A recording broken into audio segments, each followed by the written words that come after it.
All right, so we are, for now, done with quadratic functions. We'll see them a little bit again later on in the next cycle. But for now, we're going to look at systems of equations. So you did this, I know, in Math 1 for graphing, substitution, and elimination. Just in context, this particular problem is about college. I'm hoping it goes pretty easy.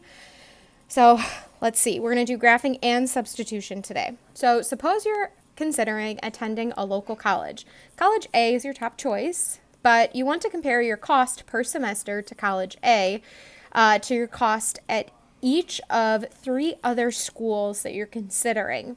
Compare College A to the other colleges as followed.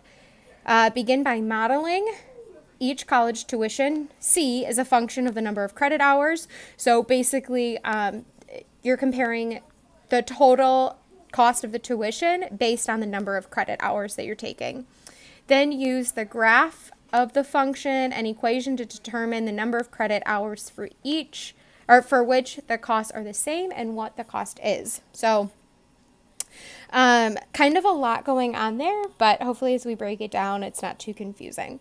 So College A has $400 in fees, and the tuition is $100 per credit hour. So most colleges, you pay per credit hour, and depending on where you go, credit hours can be much different from each other. So for College A, flat $400. Like, you're going to have to pay that no matter how many classes you take. And then each class you take, or each credit hour you take is $100. So most classes are 3 credit hours. Some can be 4 and some can be 5. And then you have sometimes the gym ones are like half a credit or 1 credit classes, but typically you'd see a 3 credit hour class. And then College B has no fees, but the tuition is $200 per credit hour. So 200 each. If you want to add in a +0, you can. But those are the 2 equations for those. So now we're going to take those 2 equations and graph them. Okay, hopefully you know how to graph. Y-intercept, and then graph your slope. You can kind of estimate it if you so choose. It's just kind of a rough sketch.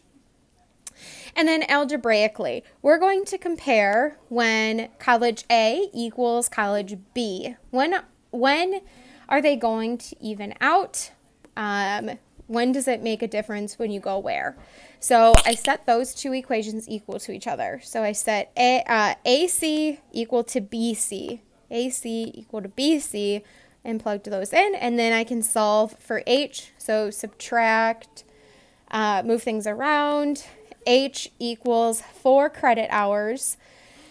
So when it's 4 credit hours, it's going to be the same cost. And the same cost is $800. So if you're taking just 1 class that's 4 credit hours, it doesn't matter where you go. You can go to College A or to College B. You'll be paying $800 for each class. Then let's move on to College A. Same thing, $400 in fees, tuition is $100 per credit. College C is $200 in fees, and the tuition is $100 per credit. So 200 plus 100 each. We'll graph both of those lines. Again, kind of just a rough sketch. And then let's see when they equal each other, which hopefully you can kind of already guess what the answer is going to be. So CA equals CC. So I set them equal to each other, and we discover that the costs will never be the same. Hopefully, we figured that out before we actually solved. Each of these colleges cost $100 per credit. College A is just asking for an upfront $400, whereas College C is asking for $200 flat fees. And then your price is going to go up in $100 increments from there. So those lines are never going to intersect. They're parallel. So there's no solution. No solution, they'll never be the same. Last one, College A has $400 in fees. Tuition is $100 per credit. Same equation. College D is $600 in fee. The tuition is $150 per credit. But there's a scholarship that will cover a third of your total costs.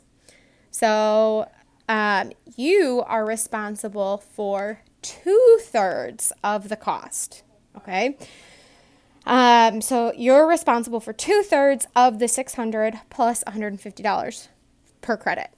So I can graph those, or if I distribute that 2/3, it equals 400 plus 100 each.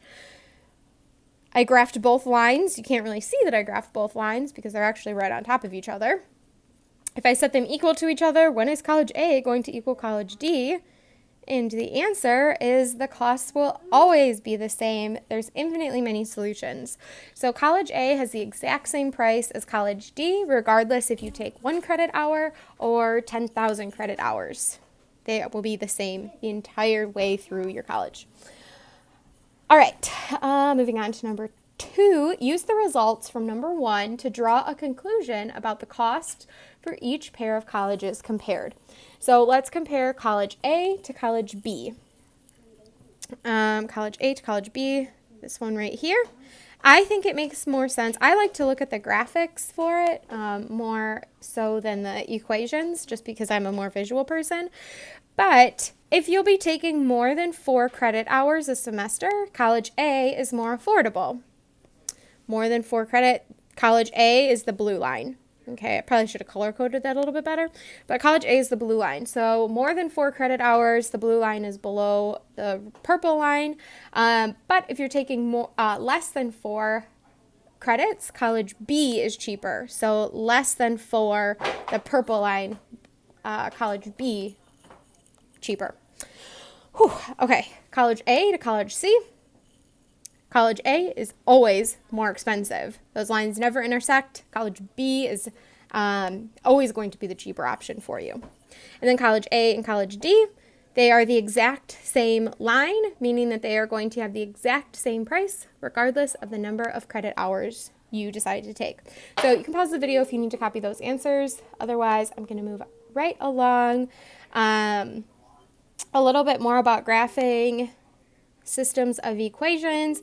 A system of equations is just 2 or more equations that need to be solved simultaneously. So one is kind of dependent, or they kind of depend on each other for that intersection point. Okay, some more vocab words you can look at. For this next one, number 3, use the graphs for each system to describe it. I really only care about the first 3 rows.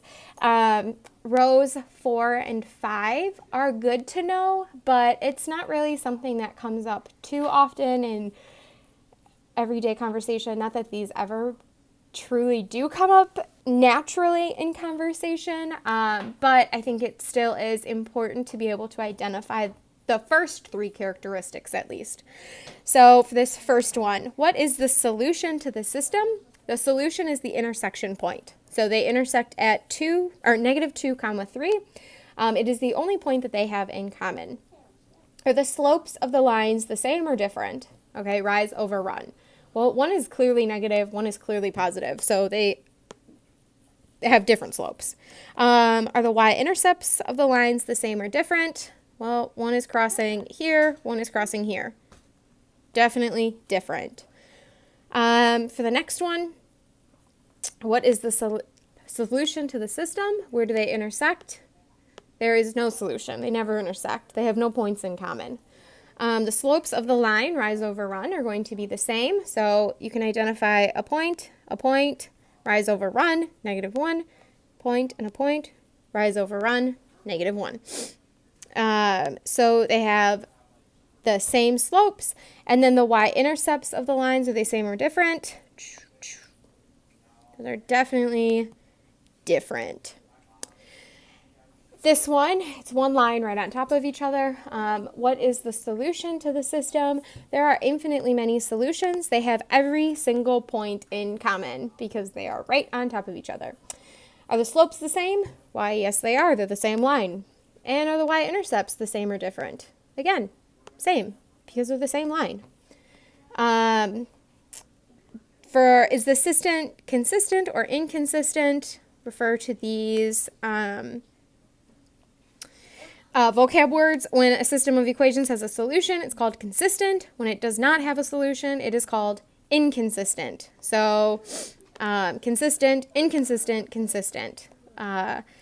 I don't think I ever learned that in high school. So yeah, I don't think that that's vitally important.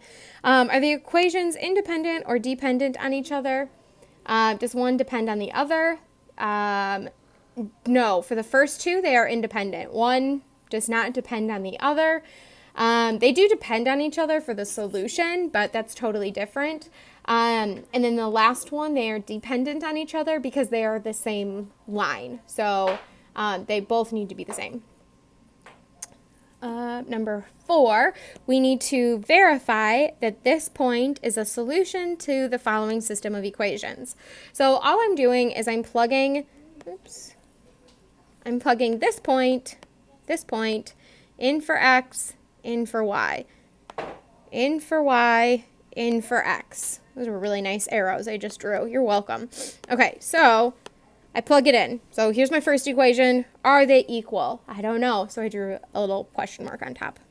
It's plugged in 9 for x, 2/3 in for y. I'm not going to bore you showing you how to do the math. Plug it into your calculator. 45 plus 4 does in fact equal 49. So this is a solution, thus the check mark. Okay, then I also need to verify with the other equation. 3y minus x, does it equal -7? If I plugged in y, plugged in x, I solve, and yes, in fact, 2 minus 9 does equal -7. So that point is a solution. If I were to also graph that system of equations, it would be their intersection point. It's the one point that they have in common. Whew. All right, moving right along. Okay, a lot of reading. Go ahead, pause if you want to. We are going to solve this system of equations using substitution. Substitution is just plugging something in to another equation. Just like if x equaled 2 and y equaled 2x plus 4. Okay, I would take this and plug it in for x. That's substitution. That's exactly what I'm doing here, except with more numbers and more variables. So my first step, I need to isolate one of those equations, either for y or either for x or for y. It doesn't matter. I can see that this top one is already the y is already by itself. There's no numbers attached to it, no coefficients. So I'm just going to move the 2x to the other side. So now y is going to equal -2x. I'm going to take that -2x and plug it in for y in the next equation. And then I get that. I plugged the entire thing in for y. So I used a set of parentheses. Then I combine like terms, divide by -10, x equals -2. I'm not quite done yet. I need to solve it. So I need an x variable and a y variable. I have my x variable. I can take my x variable and plug it right in to here to find y. Okay, so y equals -2 times -2. Y equals 4. So the solution is -2, 4. If I were to graph both of these equations, that would be their point of intersection at -2, 4. Okay, and then I kind of already answered the question, how does the solution appear on the graph? If you were to graph those two equations, it's going to be their intersection point. So the point where they intersect. If you don't believe me, go ahead and graph it yourself. All right. Some more examples. If you were a little bit confused on that one and want to see a little bit more detail on how to solve, here is your opportunity. Read through that. I believe we have number 6 to do. So solve each system by substitution. Explain what your result says about the system of equations and how your solution would appear on the graph. So here we go. Here it is. It's already solved for y, so that makes my job pretty easy. I'm just going to take what y equals and I'm going to plug it in for y. and I'm going to use parentheses. That's pretty important because it's 3 times y. So it's 3 times everything that y is, and y is 2x plus 4. So from there, I will distribute my 3, and I get 6x plus 12 equals 6x plus 12. Both sides are equivalent. If you don't believe me, you can subtract 12 from both sides, subtract 6x from both sides, and you'd end up with 0 equaling 0, which means that there are infinitely many solutions. How do they appear on the graph? It'll be the same line, one right on top of the other. Next one, these two are both solved for y. So y equals 2x plus 4, y equals 2x plus 3. I'm going to set 2x plus 4. I'm going to plug it in for y in the other one. So essentially, I'm setting them equal to each other. Y equals each of those, so I can set them equal to each other. When I do that, I subtract 2x from both sides, and I get 4 equals 3, which means that there are no solutions. If I were to graph them, these two lines would appear parallel to each other on the graph. Next one we want to solve graphically. I personally think the easiest way to graph equations is to get them in slope-intercept form. So that's what I did. I moved 3x to the other side, and I divided everything by 4. So I got y equals 3/4 x plus 3.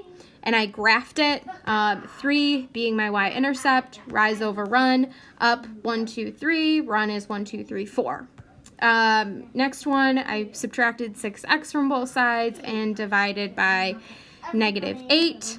So I have 3/4 x plus 0. I left that plus 0 on there because that's my y-intercept. So at 0, and then up 3 over 4. So this one has no solution. They do not intersect ever. Solve this one by substitution. Again, substitution only works if you have one of the variables isolated. So I'm going to solve the first one for y. Even though I already did that up here, they're the same equations. So y equals 3/4 x plus 3. I'm going to plug it in for y, again using parentheses because I'm plugging it all in. Although I do have a mistake right here. That should be -8 over 3. And then I'll get, if I add 6x, or I'm sorry, I don't even need to add 6x to both sides. 6x minus 6x equals 0. 8/3 x equals 0. Oh, I don't know why I threw in an x there. Sorry, I'm all over the place today. Okay, -8/3 equals 0. If you're looking at the answer key, there's that mistake in the answer key because I did not put my parentheses in the correct spot, so don't believe what the answer key says. It's wrong. So this one has no solution, which makes sense because we just graphed them and they did not intersect at any point. So it makes sense that there's no solution. And then I think that is the last one we're going to do together. We're going to skip number 8, and there's a couple homework problems for you to try on your own.